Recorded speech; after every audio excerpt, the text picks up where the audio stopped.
리더하는 목자이거나 또는 한 생명과 1대1을 하는 목자일 경우라도 여러분이 여러분의 힘으로 어쩔 수 없는 벽을 만난다고 해서 그 생명이 하나님께서 이 사람은 예정이 안 하신 생명이다 라고 단정한다거나 이 사람은 처음부터 가능성이 없는 사람이었다거나 뭐 이런 하늘의 판단의 영역에 내가 개입함으로 내가 자유로워지는 그런 접근은 절대 해서는 안 됩니다. 그럴 수 있지만 그것은 주님께서 판단하시도록 유보해 놓고 대신에 우리는 모두 알맹이인 것처럼 그렇게 대해야 됩니다. 모두 생명을 가진 것처럼. 우리 시각을 한번 바꿔 봅시다. 우리 안에 우리 지금 한 60명 정도 모였겠습니까? 이 안에 1%의 쭉정이가 있다고 해봅시다. 1%에. 그럼 지금부터 눈을 바짝바짝 하면서 누가 쭉정이일까? 그 사람의 히스토리부터 최근의 그 24시까지 추적하면서 누가 쭉정이일까? 골라낸 작업을 한다면 어떻게 될까요? 공동체는 그날로 사망입니다. 예.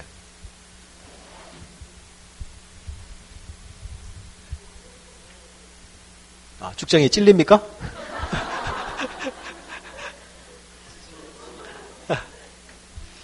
예, 조금 곁길로 나갔는데요.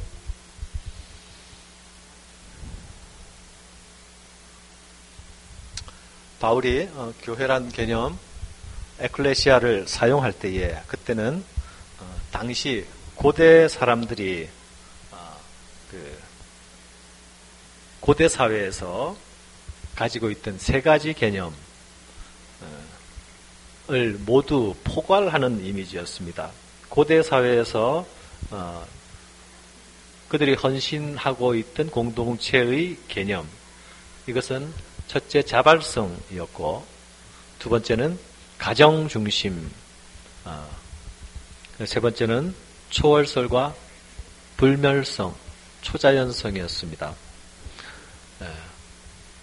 자발적인 모임으로 가정 중심으로 그리고 잠시 반짝하고 사라지는 것이 아닌 초자연적인 이러한 이미지를 바로 바울이 빌어서 교회를 규정하는 데 사용했습니다. 그것이 에클레시아라는 말입니다. 신약의 저자들은 이 새로운 집단을 가정과 관련시켜서 교회의 정상적인 상태와 또 그 의의가 무엇인지를 발견해 나갔습니다. 집은, 하우스는 이들 모임이 이루어지는 배경이었고 또 예수 믿는 삶이 무엇인가에 대한 어떤 관심을 그 집 모임에서 제공했습니다.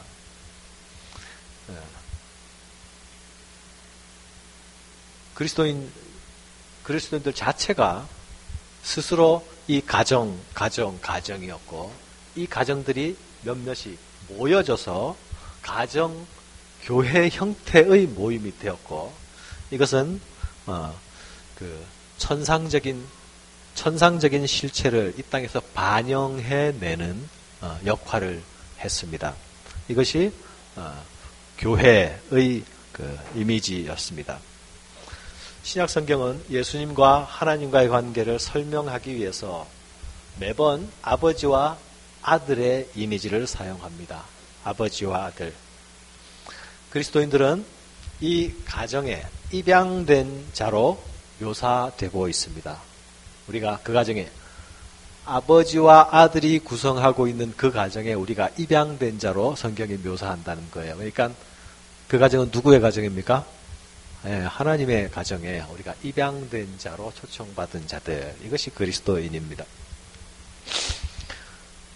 그래서 그리스도인의 성장이란 어린아이에서 성인으로 성숙하는 일이고 또 하나의 이상적인 가정으로서 성숙하는 일이며 또 서로 간에 친밀한 관계와 교제를 유지하면서 서로 간의 책임을 다해가는 것을 배워가는 일이 그리스도인 되어가는 일이고 교회 되어가는 일입니다. 이 부분에서 서로 간의 친밀한 관계를 유지하며 책임을 다하는 일, 이것은 사회에서도 요구되고 있는 덕목인 것 같아요. 그죠? 네. 그런데 그리스도인 공동체 안에서도 하나님의 가정의 일원으로 내가 자라가고 내가 성숙해 갈 뿐만 아니라 그 안에서 나 아닌 다른 입양자들과 친밀한 관계를 만들어가서 형제됨을 누려가고 또 그 안에서 책임을 다해가는 것을 배우는 것, 이것이 교회 생활이라고 말씀드릴 수 있습니다. 고린도전서 8장 가봅시다. 고린도전서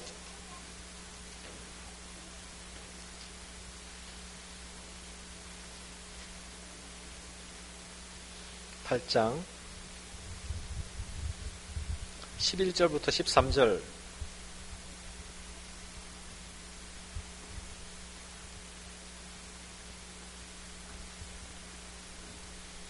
제가 누구를 시키면 꼭 성경책을 안 가져 있거나 딴짓을 하는 사람이 걸리더라고요. 그래서 오해를 하지 않기 위해서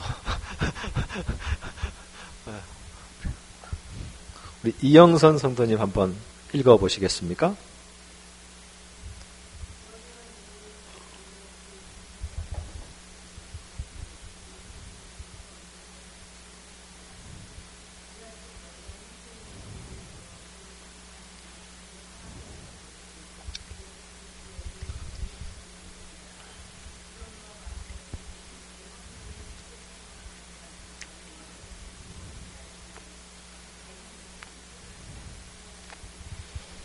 자, 이게 무슨 얘기입니까?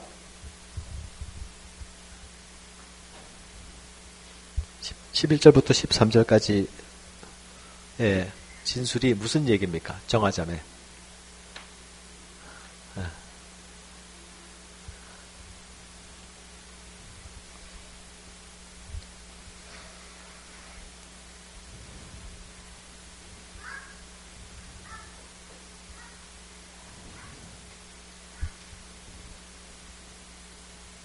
지금 이 말씀의 콘텍스트는 소위 먹어야 될 것, 먹지 말아야 될 것을 구분하여서 그것으로 시험이 되는 문제를 지금 다루고 있습니다. 그죠? 그런데 그러면 내 지식으로 그 믿음이 약한 자가 멸망하나니 그는 그리스도께서 위하여 죽으신 형제라. 자, 우상의 집에서 앉아 먹는 것을 누가 보든지 또 우상집에서 앉아서 먹었다고 누가 정죄하든지 물론 그렇지 않는 것이 좋겠지만 우상에 바치는 재물을 누가 먹었다라고 가정하면 안 그러면 아무 문제가 없겠지만 그런 일이 일어났고 일어나더라도 그것이 아무런 문제가 안 될 만큼 성숙한 자가 있는 반면에 그런 문제에 소위 목숨을 걸 수 있는 어린 자도 있을 수 있다. 그런데 성숙한 자가 너의 성숙한 기준을 가지고 어린 자를 배려하지 않고 행동하거나 판단하거나 규정해 버린다면 그 일로 인하여서 약한 자가 상함을 당하지 않겠느냐, 약한 자가 피해를 보지 않겠느냐. 그러면 그것이 누구를 넘어지게 하는 것이냐? 묻죠. 믿음이 약한 자가 멸망하나니 그는 그리스도께서 위하여 죽으신 형제라. 우리 안에서, 공동체 안에서 어린 자나 성숙한 자나 마찬가지로 관계없이 성숙한 자도 그리스도께서 그를 위해서 죽으셨고 어린 자도 마찬가지 그리스도께서 그를 위해서 죽으셨으니 마땅히 성숙한 자가 어린 자를 보호하고 배려하여서 그 가장 약한 자가 다치고 넘어지지 않도록 해야 하는 것이 하나님의 가정 안에서 나 아닌 다른 형제와 다른 자매를 대할 때에 나타내 보여야 하는 마땅한 태도입니다. 무엇을 먹으면 된다, 안 된다 기준을 제시해서 그 명령을 따라오도록 하는 것은 제일 쉽습니다. 그렇죠? 그러나 규정을 정하고 명령을 하고 율법을 선포해도 안 될 때도 있어요. 그것을 못 따라가는 사람이 있을 수 있어요. 못 따라간다고 칼로 쳐내고 또는 이마에 X표를 하고 그렇게 하면 그 영혼이 어떻게 되겠느냐? 이렇게 바울이 묻습니다. 교회에서 많은 경우에 우리가 사회에서 행동하던 방식 그대로 교회 안에 들어와서 행동하게 될 때가 많습니다. 아무 생각 없이. 그런데 조금만 한 번만 돌이켜서 생각해 보면 이거는 분명히 아닌데 이 방식은 아닌데 교회에서 아무런 걸러짐 없이 사용되고 있는 것들이 있습니다. 아주 쉬운 예를 하나 들어볼까요? 저는 아직 주방에서 주일날 하루 일어나는 모든 일을 함께 해본 시간이 없어서 꼭 한번 해보고 싶습니다. 주방의 일이 어떻게 돌아가는지 잘 모릅니다.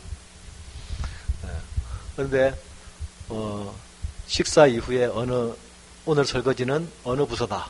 만약 이청년이다. 이렇게 이제 정해졌다고 한다면 이청년들이 주방으로 들어가지 않겠습니까?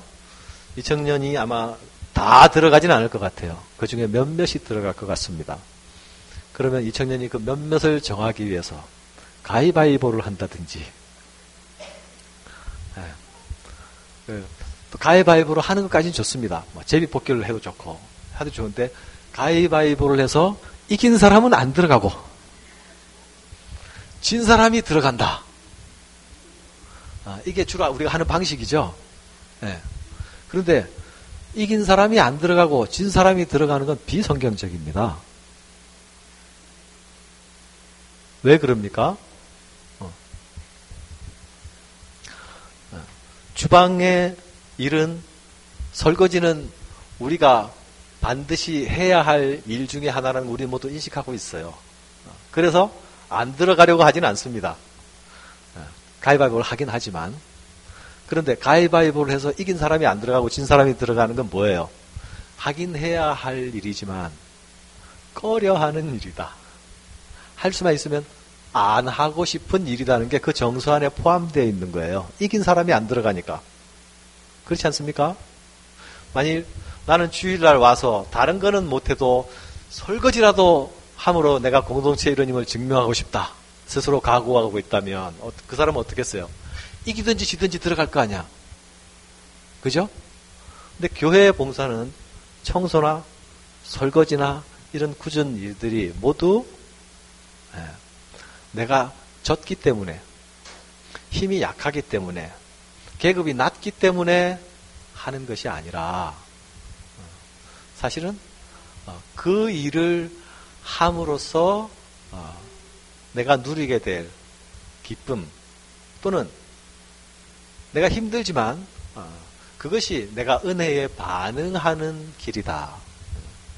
하나님께 감사를 표현하는 길이다. 공동체에 대한 사랑을 표현하는 길이다.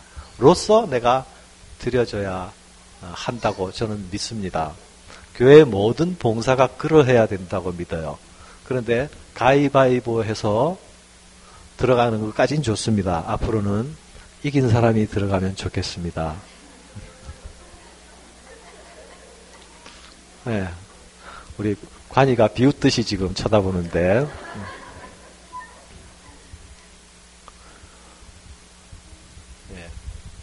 제가 재미있게 주방에 설거지하는 것 가지고 가위바위보로 얘기했지만요. 우리 교회 안에도 많은 부분 세상적인 질서가 산재해 있습니다. 하나님이 아버지에서는 가족의 구성원으로서가 아닌 다른 나라에서 하던 생각과 방식을 그대로 이 안에 들어와서 하니까 이 안이 어떻게 되겠어요? 오염되는 겁니다. 오염.